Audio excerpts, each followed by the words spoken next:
You can't just say, I want to grow. You've got to look at, okay, where am I today? Where do I want to go? Define that and say, okay, what's my path to success? That's where I come into play.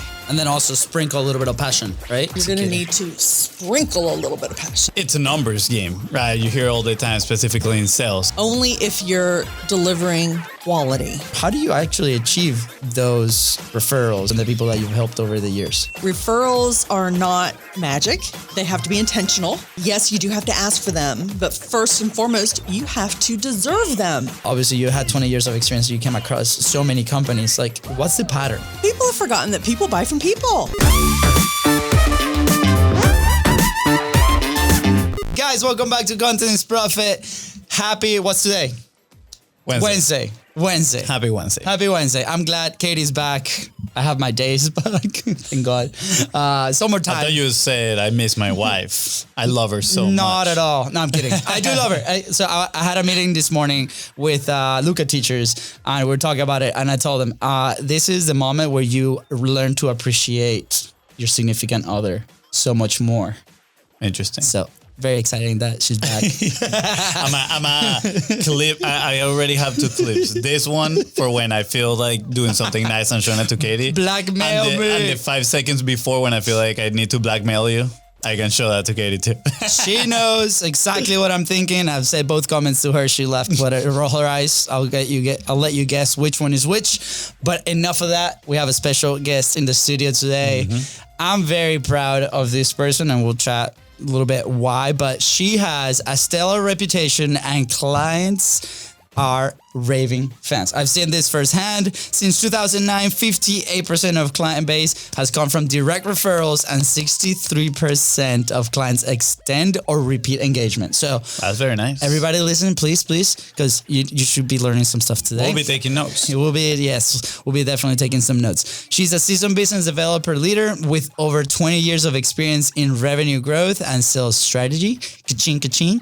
And then she offers her expertise as revenue growth and business development leader, assisting organizations and achieving their sales objectives. And just recently, we've been working on a project together, which I'll let her kind of like share with us. I like the little shimmy there. Shimmy. Yeah. Please welcome, guys, the one and only Michelle Payne. Let's go. Hi. I'm so excited to be here with you guys. Let's clap. Let's go. We're excited to have you on. Thank you. Some people say you go also by the name of Michelle. You know? Well, that's one of the many names. One of the many names. Yeah. We're excited. We're very happy to have you. My brother's been working closer with you, so I feel like, he has more of that internal knowledge. We're besties. Yeah, absolutely. I'm super curious about all that, referrals part, which I'm sure we're going to dive into, but I'm going to let my brother kick it off here. Well, first of all, Michelle, we met probably like a year ago or so. It's been a little over a year. Yeah. And you came here in the studio with your then co-host. And, I think a few months ago you came in and you're like, Luis, I'm ready to dive into the podcasting world full on gas. She's like, I'm ready to spread my wings. And on the content side, I've seen you develop immensely. We're going to obviously put your Go Grow show right below in the notes. So please, guys, go check it out. No, please, it's an order. Go check it out. You're demanding. I like that. Authority, I've learned. I have to do it with him all the time. Yeah. So keep him on. But apart from that, obviously, people will see your content. They'll see that you're incredible. We want to dive in here, especially on the referral side, right? Uh-huh. Obviously, when it comes to selling a product or, dealing with customers on this, a lot of people want to ask the monetization aspect. And that back end or like that relationship with your customer is so important, but most people just focus on like the first sale, right? Everything they see online is like that first sale and not developing. So how do you actually achieve those referrals and that incredible rapport that you build with your customers and the people that you've helped over the years? That's a great question. And referrals are not magic. They have to be intentional. And yes, you do have to ask for them, but first and foremost, you have to deserve them. And you have to give someone a reason to say, you know what, you have delivered value to me. I understand you, I understand your product or service, and I understand why I should share that value with someone else and why that's meaningful. So if you're not working with your client, your network colleague, anyone that you're looking to partner with, and want to be referral partners, then you don't have the right to ask for a referral. So when I develop those relationships with a client, I really want to understand what it is they need, how I can deliver that for them, help them grow. And in the course of conversation, who else do you know that can benefit from what I do? Yeah. I have a question here. You said you need to deserve it, right? How do you know at which point you deserve it, right? Because I feel like some people might want to look for, so maybe they have a product that takes a while to deliver results, and my initial thought would be that people think they deserve it when they deliver results, right? Again, my initial thought, it might not be that, but when is a good point for them, to, again, say, I think I have earned the right to ask for a referral? Is it, great customer service, again, on a product that maybe takes a while to give results? Or is it when you get the results, right? I don't know if there's any other scenarios in there. That's a great question. And think about what situation it is. Now, if you're if you're selling an item, a widget, a transactional deal, obviously at the point of that transaction, you're going to ask for that referral. Hey, who else do you know that needs a red chair? Yeah. Who can you imagine that doesn't have a place to sit and they like the color red? Yeah. Yeah. So if you are giving a customized software solution, it is just ingrained throughout that entire process. I mean, you're asking questions about their business, their pains, how we can bring them solutions. So it is proving your value each and every day, just the way you interact, the way you ask the right questions, the way you understand their business. And it should be part of the process of saying, wow, this is what I'm seeing in the industry that people are dealing with. I'm guessing you've probably talked to some of your peers. What are they saying? Who is that? Because that's somebody I should probably talk to as well. Yeah. I mean, think about if Fonzie, if somebody was building a house, would they wait until they were done and moved into the house before the builder could say, do you have a referral for me? I mean, I would, I don't know, probably throughout the process. I haven't built a house, so I don't know. I'm putting myself in the shoes. Like me as a customer, I would want to refer, especially if I'm referring to other people that, they trust me and all that. Like after I seen the value of the end product. Yeah. That being said, if the value of the process is very high, I think my conclusion is going to be the end product is going to be good because this relationship is so well, they take care of us so good. They ask all these questions, these details. Like my assumption is going to be the end product is going to be incredible. So probably I would be more apt to do the referral throughout the process before the house is done. But I'll let you know when I buy a house and, I build have it from scratch. A great realtor, a great mortgage lender. There we just went through this process. Yep. There we go. I remember now, I remember this analogy, right? Like, we look at my 5-year-old. He loves these like little pieces of gum that, he earns with reading, right? To chew for a little bit. So, he'll ask for this gum and then let's say I give him a couple, right? He just gets a couple. But for the sake of the example, we're going to do more gum. So I end up giving him 5 pieces of gum, right? And then maybe I'll take one back. He might not be mad at me because I took that one, but if I gave him one and then I took away that one, he might get like really mad. So the way I picture it with the asks, right? Like the more value we give, the more, maybe updates, the more like, hey, here's the process or here are the things. Those are like the little pieces of candy that we might be giving. And then with that ask, be like, hey, do you know anybody that this could be useful for? That's the ask. That's where we take the candy away. So the more we give, the more also room that we have to get those asks. And I like that analogy a lot because we use it for our podcast, right? Like we have incredible guests just like you here today, right? And at the end of the process, which by the way, if you haven't checked out the last episode, go check it out because we do that process. One of the questions is like, well, first, like, what else can we do for you? Always. Right? So that's has been really good. And then we also asked for, hey, do you know anybody that could be a good fit for the show? And in our specific case, a good fit for the show is not only a good fit for content, but also a good fit for an opportunity down the road. It could be referrals, it could be clients, it could be speaking engagements, events, like all these things that could lead to more business. So in our case, like the podcast and the assets and the experience and all those are the little pieces of candy to then go do those asks. And it tends to be really good and we get really good response. So I think like on that side, it's very exciting to experiment. And if you haven't done it, you're listening, go try it out. Yeah. On the sales side, right? I think like if you put the sales word ahead in front of it, a lot of people might get intimidated just because it's like a sales process. Do you find that? Because I remember when we first started, like just the sheer fact of going cold on somebody and be like, hey, we offer this service. Like it was very intimidating. Yeah. Right? So do you find like in the companies that you help, obviously you had 20 years of experience, you came across so many companies, like what's the pattern, right? Are people like intimidated doing that? Is that something that maybe they just forget because the process is pointing them somewhere else? People have forgotten, and I'm saying this as a huge generality. Yeah. People have forgotten that people buy from people.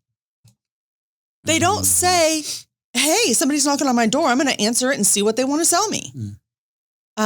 They need to realize that every single transaction, every single introduction, every single sale begins with a relationship.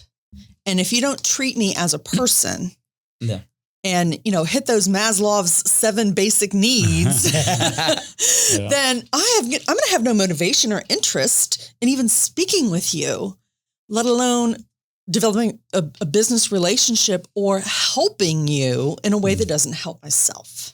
Yeah. So when I made a big shift in my business over the last couple of years, and it pushed me to do a tremendous amount of networking. This was right around 2.5 years ago. And that push made me proactively kind of get out of my comfort zone and join a lot of different networking meetings online. And, I started moving out into in person as well. And I would schedule not only those great big virtual 60 person on a Zoom call meetings, but I would go out of my way and schedule one-on-one calls. I would have 5 or 6 meetings a day, 3 or 4 days a week. So you're talking 20 to 30 calls a week. Yeah. And you would be surprised how many people would say, well, what is it you wanted to talk about? Why were you interested in talking to me? Wow. I'm like, well, I just wanted to understand you and your business better and see how I can support you and your network. Yeah. Why? Yeah. Well, you're human. I'm human. Yeah. We both have businesses.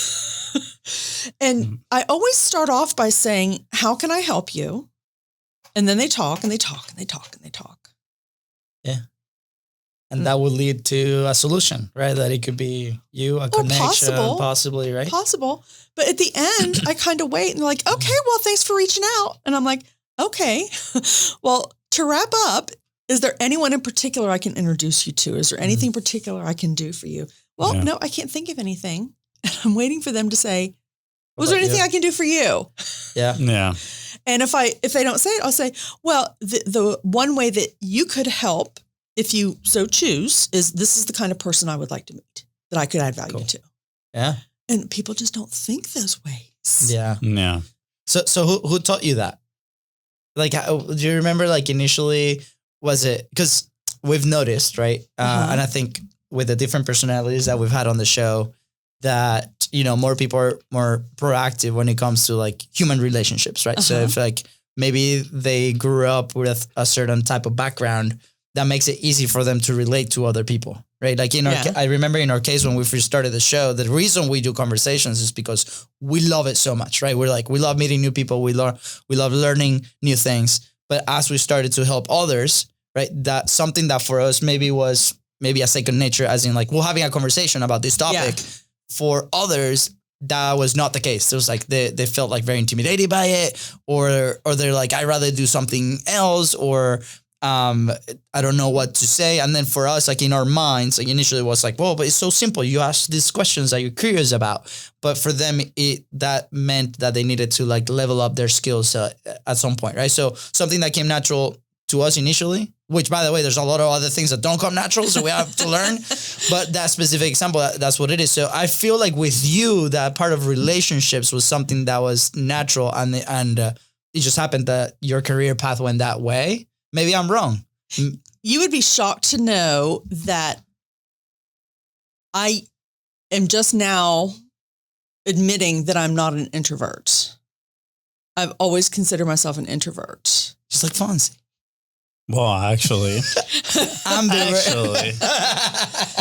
think I got both, but when he's in the room, I like to observe because he likes to talk a lot. So I'm like, you do the talking, you go do your thing. Well, thank you for the space. Yeah, it's all good. Yeah. I like having my space. Yes. But yeah, I would always, and there's been many things over the last, 5, 6, 7 years that have kind of shifted in my life, shifted my priorities, shifted my focus. And it's bringing me out of the shell. A lot of that's been this podcast, actually. Nice. It has been. But as far as, what made me be that people focused and that, how can I help you? I think a lot of it for me was just a generational thing, a family thing. An educational thing. I went to private high school, grade school, college. And I mean, it's just the way people treated each other. Yeah. For some of us, it's a cultural thing, just very warm and social. So in the digital age now, I think people lose that. It's very short to the point, text rather than I'm an email girl. And I talk too much. Makes me a natural podcast person. Yes, absolutely. Yeah. But if you break it down, so, content is profit. So if you're going to develop those relationships, ask for those referrals, keep those repeat customers coming back to you and back to you and back to you, and generate revenue and profit, you've got to have good content. And that relationship is the content you deliver. Yeah. So whether it's a podcast with tips, tricks, the latest algorithm for how to monetize something or productize and get your voice out there, or if it's delivering a professional service or whatever the case may be, people buy from people, and you are your product. You are your brand. So you are your content, and you've got to create your profit based on your relationships. Yeah. I think it's interesting. I mean, obviously, I'm not going to go into the AI because that's a whole different topic, but I feel like there's a constant optimization of relationships, outreach, all that stuff. I personally think we're going into people will want more human connection just because they won't know whether they're talking to a machine or somebody else. Honestly, when I get messages and I can tell you didn't craft this, or, I'm just part of another number, another big list that, you're hitting. It's personally for me is a turnoff. So I do enjoy more of that personable, right? Yeah. Now, the other side of the equation is it's a numbers game, right? You hear all the time, specifically in sales, right? You need to have a lot of conversations and all these things. So there we go. I'm curious. What is your point of view on that? It's a numbers game only if you're delivering quality.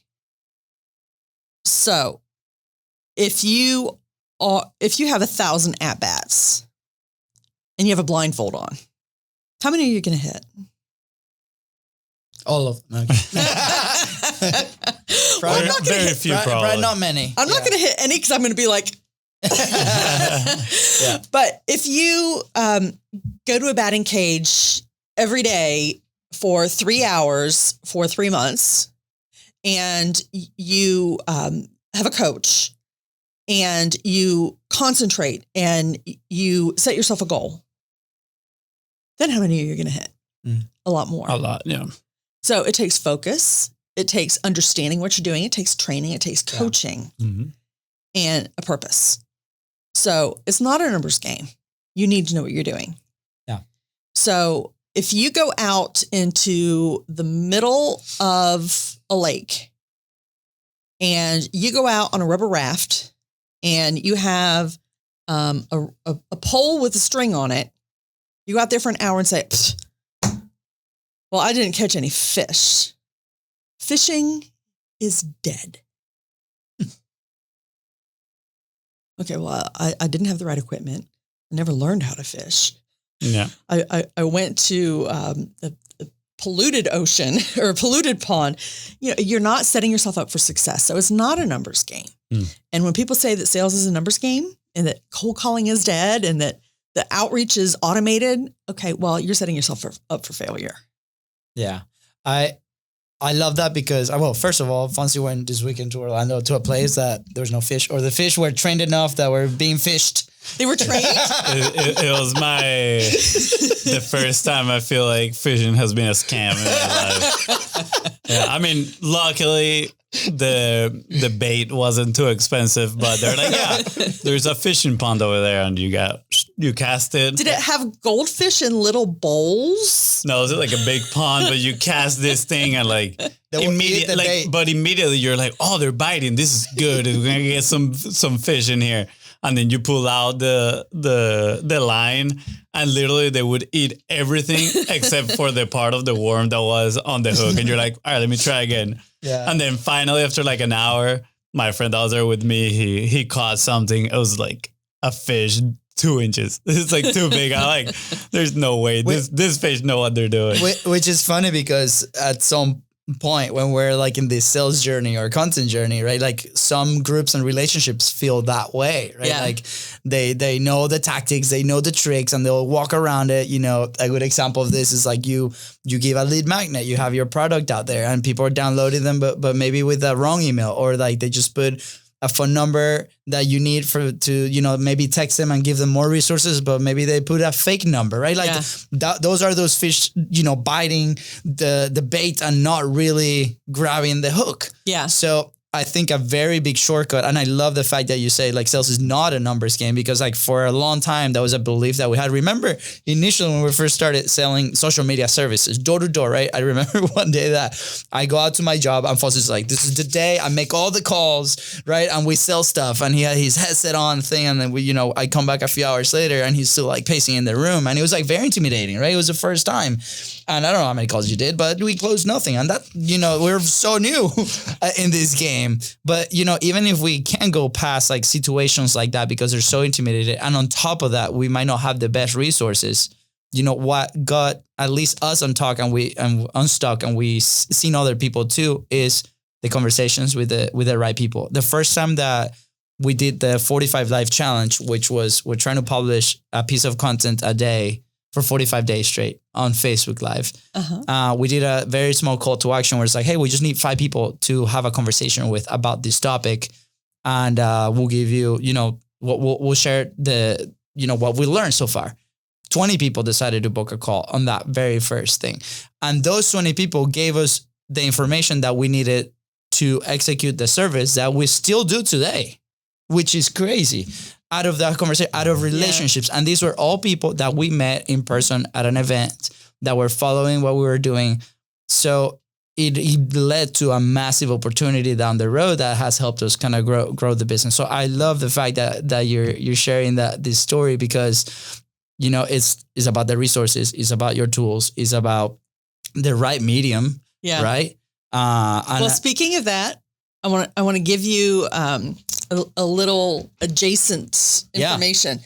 So if you're putting lead magnets out there or any type of content, and you're getting fake phone numbers phantom emails or anything like that, you're targeting the wrong audience. If it's a good audience for you, they're going to want your content and want to be able to be reached for future information. Yeah. If they're giving you just a one-off to grab your information, they're not a prospect. Yeah. Yeah. My brother has that problem since college. He'll go to bars. All the girls would give him phantom emails. You know, he was that weird one that would ask for emails at the bar. That is a lie. But he's so cute. Thank you. That is true. That's a lie. That's true. Okay. I've been dating Katie since 2011. And man, you know, first hook, I got her. She's the best. What kind of bait were you using? Myself. Just me. I'm like The Hispanic bait. the accent. Yeah. You know, for her, like poutine. The Canadians love poutine, so I just put a poutine out there. Do you know what poutine is? Sounds like So French fries and gravy? She loves that. Yeah, we don't eat it often, but every time we see poutine somewhere, she's like, "I want with a little bit of cheese on top." Dude, I thought about the Russian president Putin. I was like, wow, didn't know she was into that. She was into that. Nope, definitely that food. You were right, Michelle. My mother's husband is French Canadian, and the first time I experienced that was interesting. Yeah, it's delicious. It's, you know, she orders her thing, she eats just a little bit, and then I finish the plate. I'm like, oh, but she put that bait on me. That's what it was. The reverse bait. The reverse That's what it's bait. called. Yeah. So, you know, Michelle, as you know, we get to the end of the second part of the episode, right? So, you know, today through Revenue Chasers, your new platform, which is revenuechasers.com. Go check it out. So good. You are providing startups and scaling organizations with tailored strategies, right? Yes. And tools, which is what we were just talking about, to drive business growth. What are a lot of people that listen, they might be, you know, solopreneurs or entrepreneurs that are doing their thing. It might be on the side, but we also have some awesome B2B people that listen. Right. What are some of the most common problems, maybe the top two like issues and friction points that you see in these organizations that you help them unlock and move things forward? The common issues I find is either it's a lack of passion, a lack of knowledge, or a lack of resources. So oftentimes people will start a business because, hey, this should make me a lot of money. And it's just not something that moves them and drives them and keeps them invested. So if they are encumbered by having to do everything that they don't love, and maybe they've fallen out of love with the reason they went into business, I can help them make sense of all of that so they fall in love with their business again, or help them make their business into something they do love. Okay.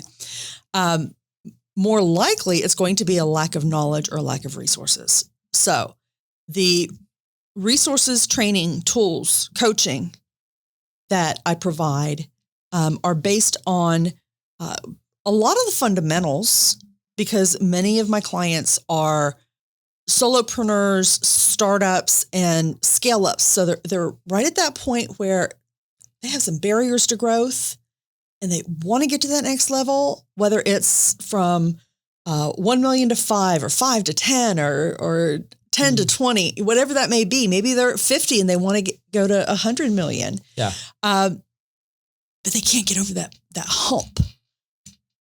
That's where I come in. Yeah. And so we'll look at the fundamentals. Many of them don't know who exactly they should be selling to, how they should be selling. Maybe they have operational challenges. They may say, well, we need more sales. So we'll do a deep dive assessment. No, you don't need more sales. Your problem's over here. You're leaking all your revenue. And then the last one is lack of resources. So maybe they don't have bandwidth. Yeah. And I will help them find whether it's technology, human resources, human capital, sometimes they'll call it, or any type of supplemental growth opportunities that is going to help them get where they need to be. Cool. So if I were to do a self-assessment, right, of my business, when you say looking at the fundamentals and then, you know, maybe spotting what is the problem or let's say, the best point of leverage, right, for me to have an initial growth, right? What would that self-assessment, like, how would that self-assessment look like? What would be the questions I would guide myself through to find that point of leverage that I could, take action right now? It's interesting you ask that because right after this recording, I'm recording a module for a training session, which is strategic planning. Ooh, look at that. And it's all about determining what your goals are and how to reach them. Yeah. So that is the first step. You want to grow. Okay, define that. How do you want to grow? Do you want to grow revenue? Do you want to grow your product line? Do you want to grow your number of customers? Do you want to grow your number of locations? Yeah. My brother, his height. His height. Well, I've got some nice boots. I decided that I want to grow my belly. I've got some experience there. And now.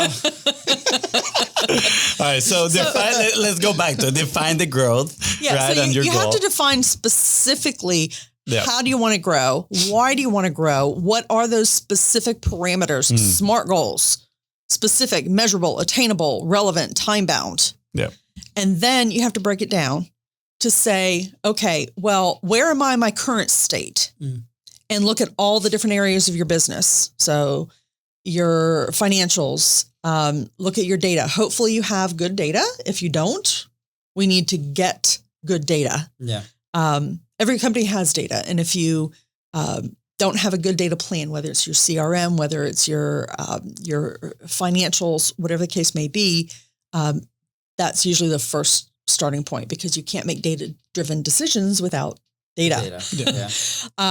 You want to look at the competitive market, the industry and other competitors. You want to look at your customers' market. You want to look at the geopolitical, financial markets, all of that to say, okay, what's impacting my business today? What's going to impact it in the future?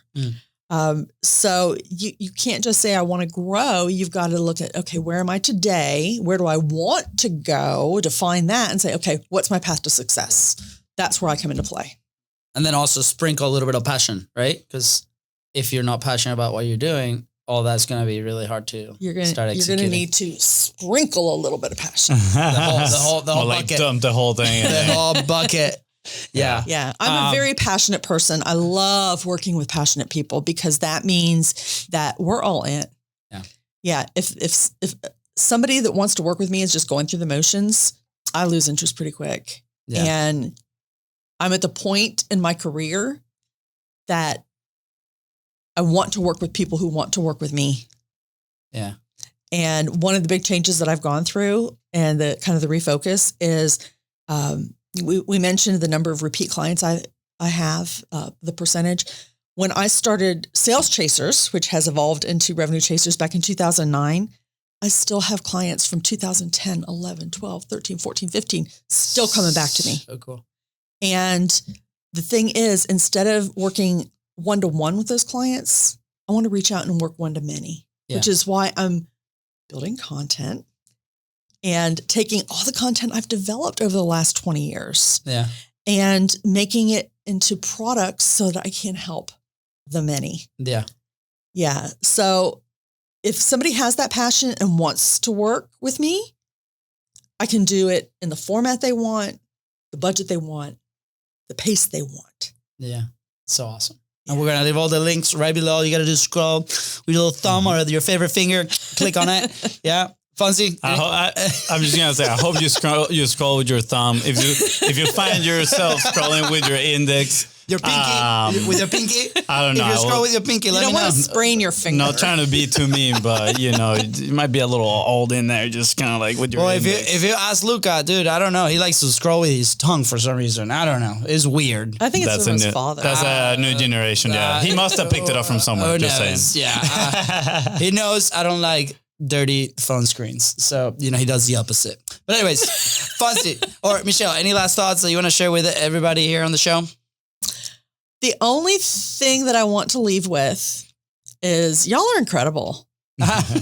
Thank you. You are. When I started my relationship with you and my initial co-host, Dasha Tishlik, we came here to get some production help. We knew nothing about podcasting. We thought, oh, well, we can do it ourselves, but when we want guests, we'll have them do it in here. You are wizards. You are the greatest guides, Sherpas, if we shall say, through the podcasting world. I love that I am now a retained client for you because it has helped me. It has helped me grow in my understanding. I always coach my clients, don't just outsource something. If you don't have a working knowledge that you can at least speak the language when somebody else is helping you make a decision, you can't make that decision. No. You've got to understand the basics of language, and you've taught me that. And you're still teaching me that. I listened to your podcast 537 on my way over here. I think 500 freaking episodes. Yeah. So I want to thank you guys for being the resources that you are, the giving souls that you are. Thank you. And for helping me propel my business forward. Thank you, Michelle. And helping me grow. Let's go. Thank you, Michelle. I really appreciate it. And you've pushed us in ways that are incredible also internally for us to continue to grow and be better as a business. And I appreciate you coming in, and I'm sure everybody here listening will get some golden boulders, as we call them here on the show. And just like golden nuggets, just way bigger. I need to trademark that one. I'm going to steal it before you trademark it. That needs to be a show. We need the retail with like all our phrases. But yeah, Michelle, we love you. We're honored that you come here to the studio and, choose us to help you with this. And, it's just a matter of time that, you make this incredible impact. You're already doing it. So I'm excited. I appreciate that. And tonight we have an awesome networking event. Yes. So I'm going to see you in action. I'm going to be taking notes and be like, but yeah, Fonzie, any last thoughts? No, I just want to invite you listening right now to go through the self-assessment, right, that Michelle shared, and listen again to the episode, take some notes, and of course, reach out to Michelle, if you have any more questions or you need some guidance on your strategy to go grow. That's right. Guys, with that said, thank you so much for tuning into the Contents Profit Podcast. Go ahead and follow the show in your favorite podcasting platform and on social media at BizBrosCo. That is right. If Michelle here helps you take one step closer towards your goal, please don't forget to share this episode. And of course, don't forget to leave a 5-star review. See ya. Bye, guys.